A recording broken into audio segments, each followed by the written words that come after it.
ஆனால் விளையாட்டு என்பதை நாம் ஒவ்வொருவருடைய வாழ்வில் ஏதோ ஒரு விளையாட்டு கற்றுக்கொள்ள வேண்டும். ஏனென்றால் விளையாட்டுக்கும் வாழ்க்கையின் வளர்ச்சிக்கும் ஒரு பாசிட்டிவ் ஈக்குவேஷன் அப்படிம்பாங்க, நேரடி தொடர்பு உண்டு. ஏனென்றால் அது தனி விளையாட்டு போட்டியாக இருந்தாலும் சரி, குழு விளையாட்டு போட்டியாக இருந்தாலும் சரி, திறமையானவர்கள் தான் முன்னிலையில் வர முடியும். அவர் சொன்னது போல இன்றைக்கு போட்டி தேர்வுகள் நிறைந்த உலகம்.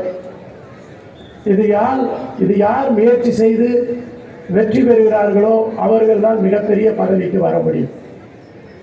விளையாட்டிலும் அதில்தான் 10 பேர் 12 பேர் கலந்து கொள்வார்கள். யார் திறமையாக ஓடி வருகிறார்களோ இல்லை திறமையாக விளையாடுகிறார்களோ அவர்கள் வெற்றி பெறுகிறார்கள். இந்த விளையாட்டில் தான் நம்மளுடைய தன்னம்பிக்கையை வளர்த்து கொள்ள முடியும், வெற்றி தோல்வியை எடுத்துக்கொள்ள முடியும், குழு மனப்பான்மையை பெருக்கிக் கொள்ள முடியும். ஏனென்றால் இதெல்லாம் தனிப்பட்ட உங்களுடைய வாழ்க்கைக்கு மிகவும் முக்கியமானது. ஏன்னா நாளைக்கு நீங்கள் ஒரு அரசு பதவியிலையோ இல்லை ஒரு தனியார் நிறுவனத்திலையோ வேலைக்கு போனீங்கன்னா நீங்கள் தனி மனிதர் கிடையாது.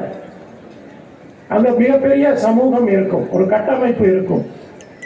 அங்கே இருக்கக்கூடிய எல்லாரையும் நீங்கள் அரவணைத்து சென்றால்தான் நீங்கள் வெற்றியாளராக முடியும்.